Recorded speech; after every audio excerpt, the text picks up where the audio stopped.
కొంతమంది అంటే తెలంగాణ వాళ్ళకి ఇండస్ట్రీలో కొంత ఇదివరకు అయితే బాగా కంప్లైంట్లు ఎక్కువగా వచ్చేది, ఇప్పుడు కూడా అదే పరిస్థితి ఉందంటారా? లేదు సార్, అయిపోయింది, మారిపోయింది. ఇప్పుడు అందరూ ఏం కలిసిపోయినట్టు అంతా కలిసిపోయినట్టే. ఇన్ఫాక్ట్ మీరు చూస్తే అటుకెళ్ళి ఇటు వచ్చింది. ఇప్పుడు సినిమాలో కావాలని తెలంగాణ పెట్టడము, తెలంగాణ పాటను, తెలంగాణ స్లాంగ్, తెలంగాణకు సంబంధించిన యాక్టర్లను పెట్టుకోవడము ఆనవాయితీ అయిపోయింది. ఇప్పుడు అంటే బళ్ళు ఊడలు బళ్ళు అన్నట్టు ఇటు గాలి ఇటువైపు మళ్ళీంది. రోజు ఉంటుందో తెలియదు. బట్ అయితే తెలంగాణ చిత్రంతో ఒక మంచి తెలుగు సమాజంలో తెలుగు సినిమాలో మంచి ప్రయోగాలు ఎక్కువ జరిగినాయి సార్. అంటే తెలంగాణ యాసతో పాటు మిగతా యాసలు కూడా బయటకు వచ్చినాయి. ఇప్పుడు మనం శ్రీకాకుళం నుంచి వెళ్ళి శ్రీకాకుళం యాసను విన్నాం. అవును, అంటే ఉత్తరాంధ్ర సంబంధించి అటు వస్తుంది. అయితే రాయలసీమ, మళ్ళీ రాయలసీమలో మనకు బార్డర్, ఇప్పుడు సినిమా బండి అని ఒక సినిమా వచ్చింది మీకు అక్కడ. అదేంటిది అక్కడికి వెళ్ళారా? నేను అన్నది ఏంటిదంటే ఇప్పుడు కథ వెళ్తుంది అట్లా, కథ వెళ్తుంది అట్లా అక్కడికి. అట్లా ఒక ఓన్లీ తెలంగాణనే కాదు, ఇప్పుడు మిగతా యాసలు కూడా వస్తున్నాయి, మిగతా యాసలు మిగతా భాషలు కూడా వస్తున్నాయి మనకు. ఏంటంటే డిఫరెంట్ అంటే ఇప్పుడు మనకి ఇప్పుడు ఉమ్మడి ప్రకారం తీసుకుంటే 23 జిల్లాలలో కూడా 23 రకాల యాసలు ఉంటాయి మనకి. అట్లా చాలా వరకు అంటే ఎస్టాబ్లిష్ అయినాయి చాలా సినిమాలకు. జిల్లాలోనే చాలా యాసలు ఉంటాయి, జిల్లాలోనే అనేక యాసలు ఉంటాయి. అట్లా అది ఒక మంచి పరిణామం సార్. అది మళ్ళీ వాటికి కూడా మంచి గుర్తింపు దక్కుతుంది అది. కానీ ఇదంతా కూడా ఏదేమైనా ఇది వచ్చిన తర్వాత, అవును, దానికి తెలంగాణ రాష్ట్రం వచ్చిన తర్వాత జరిగినటువంటి మార్పులో భాగంగా అనుకోవాలి. సో తెలంగాణ సినిమాకి ఇప్పుడు నాకు తెలిసి మంచి రోజులు వచ్చాయని నేను అనుకుంటున్నాను. తెలంగాణ కథలతోటి సినిమాలు రావటం అదొక వేవ్ సార్. ఇప్పుడు ఈ తెలంగాణ వచ్చింది కాబట్టి ఇది జనాలకు కొత్తగా అనిపిస్తుంది. ఇది తర్వాత రేపు అన్ని రావాలంటే నేను అనేది ఏంటంటే అన్ని ప్రాంతాలు. నేను సినిమా చేస్తున్నాను, అందులో అనంతపూర్ స్లాంగ్ ఉంటుంది మీరు మాట్లాడేది. నాకు అది మొత్తం సినిమా మొత్తం అదే ఉంటుంది. అది వర్కౌట్ అయింది అనుకోండి, అది సినిమా సక్సెస్ అయింది అనుకోండి, ఇప్పుడు చాలా మంది అదే భాషను పెట్టుకొని రావడానికి స్టార్ట్ చేస్తారు. అవకాశం ఉంటుంది. It's wave. కాకపోతే మనకు తెలంగాణ సినిమా ఎప్పుడు డౌన్ రోడ్ అని ఉండే, అలాంటిది సర్ఫేస్ మీదకి వచ్చింది ఇప్పుడు. ఇదివరకు ఏంటంటే కొంచెం సందేహాలు ఉండే, ఈ పెడితే ఏమన్నా జనాలకు అర్థమవుతుందా కాదా అనే పెద్ద క్వశ్చన్ మార్క్ ఉండేది. అలాంటిది బలగం లాంటి సినిమా అంత పెద్ద సక్సెస్ అయిన తర్వాత నమ్మకం పెరిగింది. నేను పీవీఆర్ లో థర్డ్ వీక్ చూస్తున్నా. పీవీఆర్ లో కుదరగా థర్డ్ వీక్ ఏమో సినిమా చూస్తున్నప్పుడు ఇక్కడ మన పీవీఆర్ ఆర్కే సినీ కాంప్లెక్స్ లో ఒక 3/4 ఫిల్లింగ్ ఉంది. బయటకు వెళ్ళిన తర్వాత జనాలు ఫోటోలు తీసుకోవడానికి వస్తున్నారు. అది ఇది నేనంటే తెలంగాణ అని నాకు అర్థమైతే, నా ఫ్రెండ్స్ ఇద్దరు ఆంధ్ర వాళ్ళే, వాళ్ళు దేవర్ ఆల్సో ఎంజాయింగ్. ఫోటోలు తీయడానికి వచ్చినప్పుడు నేను మామూలుగా ఇంటరాక్ట్ అవుతుంటే వాళ్ళతోటి, అందులో సగం మంది నాది వైజాగ్ విజయవాడ ఇది అని. మరి అర్థమవుతుందంటే బాగుంది సార్, చాలా బాగుంది. ఎమోషన్ అనేది దానికి భాషతో సంబంధం లేదు, క్యారీ అవుతుంది.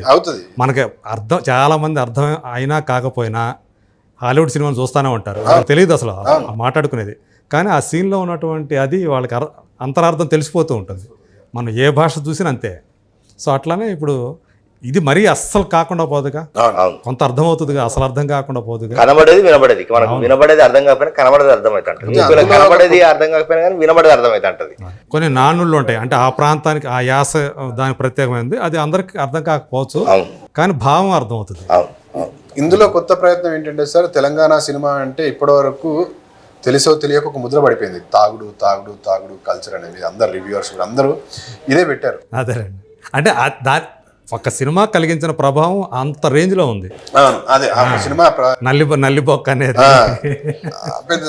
అయితే, కానీ అదే కాదు తెలంగాణ, అదే కాదు. ఇప్పుడు మన సినిమా షరతులు వర్తిస్తాయి బయటకు వచ్చిన తర్వాత, క్లీన్ న్యూ సర్టిఫికేట్. అంటే మీకు ఎక్కడ భాషా పరంగా కానీ లేకపోతే ఏది కూడా అట్లా ఉండదు. అంటే తెలంగాణలో తాగడం ఇట్లా కూడా చెప్తారా, ఇంత అద్భుతం ఉంటుందా, ఇంత ఆనందం ఉంటుందా, ఇంత అంటే ప్రొటాగనిస్ట్ ఇట్లా కూడా ఆలోచిస్తారా, అంటే మెయిన్ స్ట్రీమ్ వాళ్ళు కూడా ప్రొటాగనిస్ట్ ఇట్లా కూడా ఆలోచిస్తారా అని అంటారు. అది తాగడం ఒకటే కల్చర్ కాదు, అంటే తాగడం పెడితే అది పార్ట్ ఆఫ్ ద కల్చర్. తాగడం కల్చర్ అంటే తాగడం చూపించాల్సిన అవసరం లేదు మనకి, దాన్ని హైలైట్ చేసుకొని దాన్ని గ్లోరిఫై చేయాల్సిన అవసరం లేదు. ఇదివరకు వచ్చిన కంప్లైంట్ కూడా అదే, తాగడం ఎక్కువ గ్లోరిఫై చేస్తారండి. మన సినిమాలో అట్లాంటివి ఏమీ ఉండవు. అలా ఉండకుండా కూడా అట్లా మా దాంట్లో కూడా తాగుడు సీన్లు ఉన్నాయి, కానీ మీకు తాగుడు సీన్ల కంటే సీన్ కంటెంట్ మాట్లాడిస్తుంది. అంటే తాగడం చెప్పినట్టు గ్లోరిఫై చేయడం అనేది ఉండదు. తాగడం ఆ పాటలో ఫ్రెండ్స్ తోటి వాళ్ళకు 10 గంటలకు అది కూడా ఒక న్యాచురల్ గా వచ్చినట్టు తాగి కూడా మళ్ళీ ఇది లేదు. Part of the culture. Water తాగినట్టు తాగుతాం అంతే తప్పితే సీన్ ఇంపార్టెంట్ అక్కడ. సో అదొక మంచి పరిణామం ఈ సినిమాతోటి. ఓకే, నాట్ గ్లోరిఫైయింగ్ తెలంగాణ అంటే ఇది కాదు, తాగడం ఒకటే కాదనేది మాత్రము చాలా సంతోషం. సో ఇక్కడ అంటే ఇదివరకు ఒకసారి అన్నారు, నేను హీరో అయిన తర్వాత అంటే ఎప్పుడు సందర్భం వచ్చినప్పుడు నేను హీరో అయ్యాక పెళ్లి చేసుకుంటానని. మరి హీరో అయిపోయారు కదా, సార్. మరి అంటే ఫినాన్షియల్ కూడా కొంచెం స్టేబుల్ కావాలి కదా సార్. ఇంకా అదొకటి ఉందా? అంటే అది అయిపోయిన తర్వాత ఇంకేముంటుంది అట, అది అయిపోయిన తర్వాత ఏముండదు. కానీ అదే సార్, ఇప్పుడు ఇండస్ట్రీలో ఉన్నా నేను, అవకాశాలు మంచిగా ఉన్నాయి, బిజీగా ఉన్నా. సో ఈ టైంలో నేను పెళ్లి చేసుకున్నా కూడా వాళ్ళకి టైం ఇవ్వలేను. ఓకే, నేను నెలలో 30 రోజులు ఉంటే 25 రోజులు షూటింగే చేస్తున్నా. ఓకే, పెళ్లి చేసుకొని ఇప్పుడు ఇంకా డే అండ్ నైట్ మళ్ళీ డే అండ్ నైట్ ఇంకా పెళ్లి చేసుకొని న్యాయం చేయాలి కదా. అది ఇంకొకటి, ఆ న్యాయం చేయలేనప్పుడు ఫినాన్షియల్ గా స్టేబుల్ గా ఉంచాలి. ఓకే, మళ్ళీ ఫస్ట్ రాగానే ఏంటి పరిస్థితి అని పిసుకోకూడదు కదా సార్. అందుకని క్లారిటీ ఉండదు. అంటే ఇది వరకుతో పోల్చుకుంటే ఇప్పుడు మీ ఫైనాన్షియల్ స్టేటస్ పెరిగి ఉంటది కదా, మీ రెమ్యూనరేషన్ కూడా పెరిగి ఉంటది కదా. పెరిగింది సార్, కాకపోతే దానికి ఎంత చెట్టుకి అంత గాలి, దానికి తగ్గట్టు ఖర్చులు కూడా పెరుగుతాయి కదా సార్. మెయింటెనెన్స్ కూడా పెరుగుతుంది. Maintenance, heavy maintenance. కార్ వేసుకొని తిరగాలి, దానికి తగ్గట్టు మెయింటైన్ చేయాలి, హెయిర్ స్టైలిస్ట్ మేకప్ మ్యాన్ పెట్టుకోవాలి. ఇప్పుడు ఇంకా కొత్త కాస్ట్యూమ్లు ఎక్కడ పోయినా రోజుకో కొత్త కాస్ట్యూమ్, దాన్ని ఏం చేయాలో అర్థమైతలేదు, మార్చాల్సి వస్తుంది. ఎన్నిగా బాబు ఈ ఖర్చు ఎక్కువ ఉంటది. చిన్న పని కాదు సార్ హీరో అవ్వడం. చూడడానికి బాగానే ఉంటది కానీ దూరం తిరిగిపోతుంది. కాకపోతే 40 ఏళ్ళ లోపల అయితే చేసుకుంటారుగా? లేదు సార్, నెక్స్ట్ ఇయర్ చేసేసుకుంటాం. సో ఇప్పుడైతే చేతి నిండా పని ఉంది కాబట్టి ఈ సంవత్సరం వదిలేస్తారు. నెక్స్ట్ జూలై కల్లా చేసేసుకుంటాం. దాని తగ్గట్టుగా ప్లాన్ చేసుకొని ప్లాన్ ఆల్రెడీ, అంటే నాకు ఈ ఇయర్ ఎండ్ వరకు సినిమాలు పెట్టుకున్నాను. ఓకే, అవి అయిపోగానే మంచి సినిమాలు వస్తున్నాయి సార్, మంచి డైరెక్టర్స్ తోటి మంచి ప్రాజెక్ట్స్ వస్తున్నాయి. అవి అయిపోగానే నెక్స్ట్ ఇయర్ పెళ్లి చేసుకుంటాం. ఈ ఇయర్ లో పెళ్లి చేసుకోవడం అనేది మీరు ప్రేమించి పెళ్లి చేసుకునేదా లేకపోతే పెద్దవాళ్ళకి ఇచ్చేస్తారు? ఇంట్లో వాళ్ళే చూడమని, ఇంట్లో వాళ్ళకైనా ఇంట్లో వాళ్ళని చూడమని అవకాశం వాళ్ళకి ఇచ్చారు మొత్తం? ఇచ్చాను, ఇంట్లో వాళ్ళని చూడమని చెప్పాను. అదే సార్, ప్రేమించాలి. ఈ పాటి మీ లైఫ్ లో ఎన్నో ఉంటాయి, ప్రేమించాలి కానీ అన్ని పెళ్లి వరకు రావు కదా సార్. కొన్ని నేను ప్రేమించాను, వాళ్ళు పెళ్లి చేసుకున్నారు. మీరు ప్రేమించారు, వాళ్ళు పెళ్లి చేసుకున్నారు. సో అందుకే ఇంకా అంటే ఇప్పుడు ప్రేమించినా కూడా సార్, ఈ పాయింట్ ఆఫ్ మై కెరీర్ లో ఇట్స్ డిస్ట్రాక్షన్, అనవసరమైనది. ఇంకో సంవత్సరం డబ్బులు వచ్చినాయంటే బోల్డ్ మంది వస్తారు, క్లారిటీ ఉంది. ఈ టైంలో ఇప్పటికే ఎంక్వైరీలు వస్తా ఉండొచ్చు. వస్తున్నాయి సార్, వస్తున్నాయి, ప్రెషర్ కూడా పెరుగుతుంది. కానీ అదే అంటే ఫైనాన్షియల్ గా ఇంకొంచెం స్టేబుల్ అవ్వాలి సార్, అయితేనే.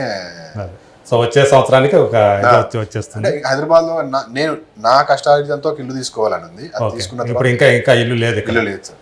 ఓకే, నా ఇల్లు లేదు. అదే నేను డబ్బులతో కొనుక్కుని ఇల్లు లేదు. ఒక అద్దె ఇంట్లో ఉంటున్నారు ఇక్కడ. అన్న వాళ్ళ ఇంట్లో సొంత ఇల్లే, కాకపోతే నాది కాదు కదా. ఓకే, అట్లా అంటారా?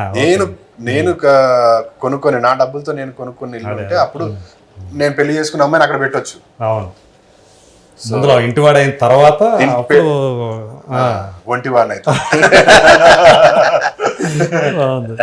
నైస్ నైస్ చైతన్య గారు, చాలా బాగా మాట్లాడతాడు. Thank you so much. Me cinema ఈ షరతులు వర్తిస్తాయి అనేది మీరు అన్నట్టు ట్రైలర్ ఎంత ఇంట్రెస్టింగ్గా బాగా అనిపించిందో, సినిమా కూడా రిలీజ్ అయ్యాక అంతకంటే బాగా ఉంది, ఈ సినిమా బాగా ఉంది. మీరు అట్లాగే చైతన్య బాగా చేశాడు, భూమి బాగా చేసింది, అక్షర్ కుమార్ బాగా చేశాడు అని పేరు రావాలని చెప్పేసి. సో మీ ఇద్దరికి కెరీర్లకి ఈ సినిమా నీకైతే లాంచింగ్ కాబట్టి నేనైతే మనస్ఫూర్తిగా కోరుకుంటున్నాను. ఖచ్చితంగా ఇది నీకు డెబ్యూ మంచి సక్సెస్ అవ్వాలి. దీని తర్వాత నా నలుగురు ప్రొడ్యూసర్ని వెంటబడాలి, అట్లాగే చైతన్య లాగా హీరోలు కూడా మేము వెంటబడాలని మనస్ఫూర్తిగా కోరుకుంటూ థ్యాంక్ యూ సో మచ్.